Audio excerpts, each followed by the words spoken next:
there to TA-DAH.TV's relentless video diaries in Notting Hill today, where we're going to chat to Insta heroine and fashion broadcaster Camille Charriere.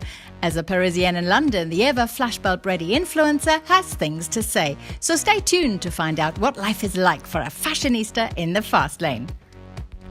From law to finance to fashion, I'm going to have to ask you, that is one mad jump. How did that happen for you?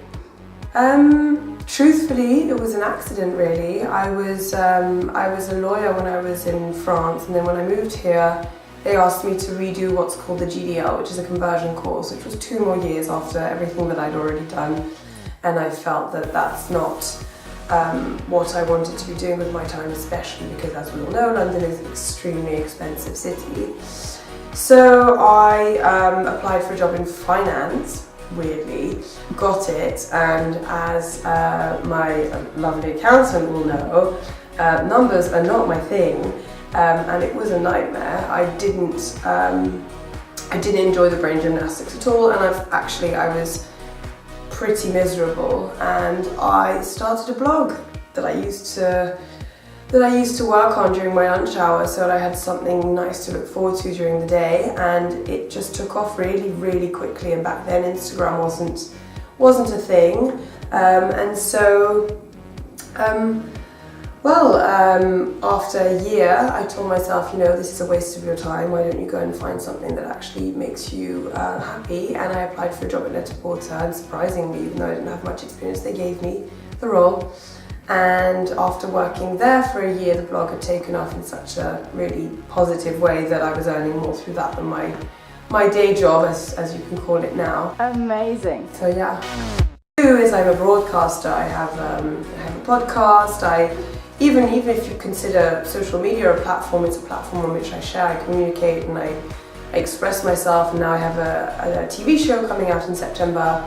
On French TV, Paris Première. Fantastic. So all in all, I would call myself more of a broadcaster, maybe an over-communicator, but influencer is something that comes with the territory. If you've got something to say and you're living your life in a way that's interesting, people can now opt in to follow what you do, which is what we are. But technically, a lot of people have always been influencers. If you think about like musicians or artists or that, they've all had influence. This is just a new platform and a new way of communicating. Okay, so how did the idea with a podcast with Monica come about?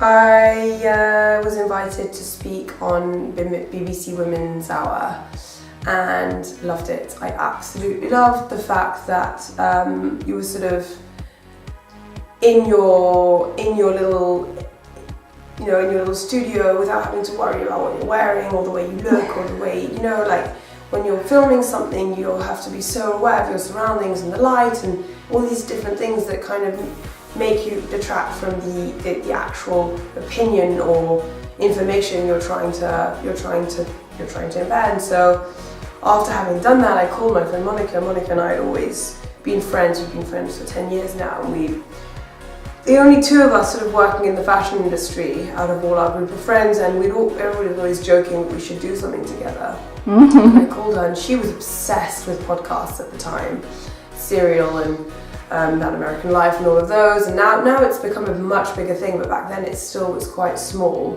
Mainly Americans were listening to podcasts. And I said, why don't we try and do a radio show? And she was like, you know what, we should do a podcast. And that's how it sort of happened. It took us about six months to get it off the ground, but we're produced by Stephen Fry's producer. So all in all, it's been a pretty cool experience. Fantastic. This means to me, you've got much to get off your chest when it comes to fashion and the whole of the aspect of the industry. Yeah, of course.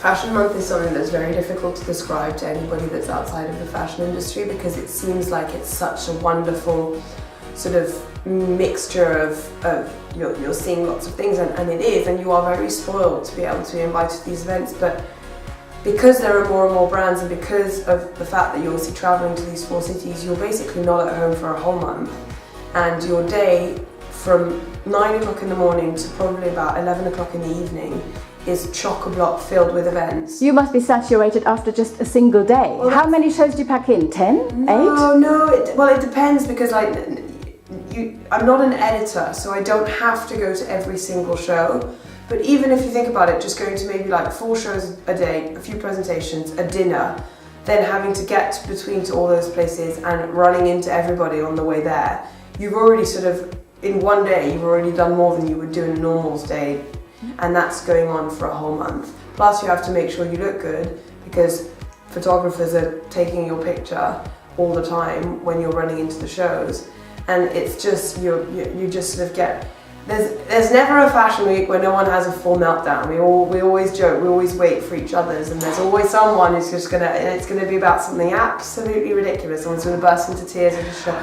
I fainted from hypothermia in New York one of the years because I didn't put socks on and it was minus 17 degrees. And I arrived in front of the DVF show and just like keeled down. The first thing is ambulance for Miss Charriere. Oh my God. Did you recover at all? You must have done. I know, it's a 1 minute thing. They put a security blanket on you and I was awake and I didn't even realise what had happened, but it's a bit embarrassing. Gosh. How do you turn what you see into content of interest? I mean, I can't really answer that. It's. Is that you and your eye and what you feel? Yeah, feels right. I think especially now there's so much visual content going out into the world on Instagram and everywhere else as well. And I mean, that's also why we wanted to do the podcast, because I feel that everything is very curated and similar, and we wanted to remind people that looking at an image is not the only way that you can get content and find out about something. And even fashion, even though fashion is very visual, obviously, is a very visual thing, you can still talk about it without seeing it, and then you can always go and look up what you're talking about. When in Paris, which little place would you recommend? I love the restaurant called Le Derrière. It's really fun interior. Okay. Also serves for people who don't know, because there's the restaurant inside, but on the other side there's a couscous place. So if you're a fan of Algerian, Moroccan food. Okay, Le Derrière, which arrondissement, do you know? It's Rue des Graviers, I think it's in the 11th. Okay. How about Milan?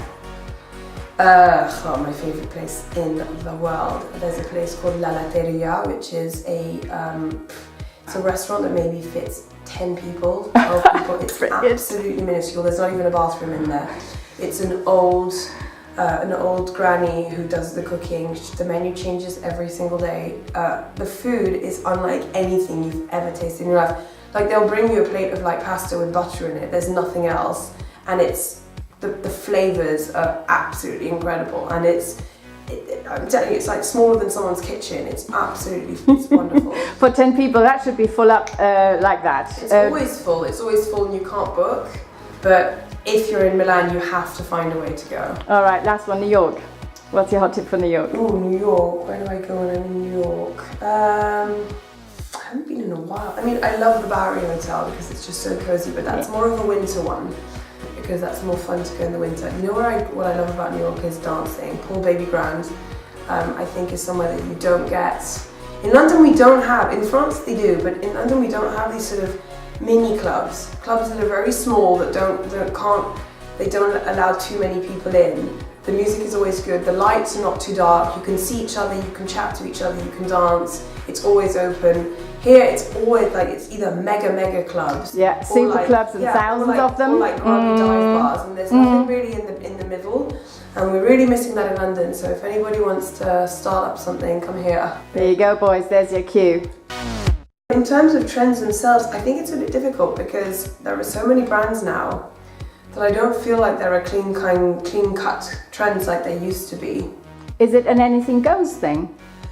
No, but I mean, I think at the moment what we're seeing is, it's more like, I feel like it's more like, at the moment there's a huge trend for streetwear, you know, all the kind of Vêtements, Balenciaga, Off-White, trainers, ugly trainers. Like Virgil getting like Louis Vuitton, so I feel like we're going to continue to see a lot of that making sort of sportswear very high fashion. There's a lot of that going on at the moment.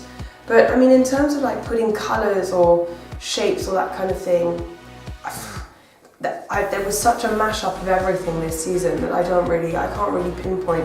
I mean, the things that I'm looking forward to wearing is like continuing to clash colours a little bit, so pinks and pinks and reds and that kind of thing. Now you're mentioning pink. I mean, the story of pink and powder pink, how long that has lasted is a miracle to me. It's not necessarily... A millennial folk. Yeah, it's not necessarily a colour that excites me personally, but I can see how... It suits everyone. I think that's the thing about pink, is that a lot of us are a little bit afraid of it because it's very girly, it makes you feel a little bit too innocent, it makes you feel a little bit, I don't know, too kitsch. feminine almost, can that be? Well, it's a bit kitsch, and it's a bit, I always have always shied away from it for those reasons, but in recent years especially, I think designers have really worked hard to try and make it cool again. And it does go great with navies, and so, you know, I think it's what it does is it makes everybody look fresh. It just lifts you a little bit if you wear it like that. And so if you manage to find pieces that are maybe not ditzy, then yeah, I think go for it.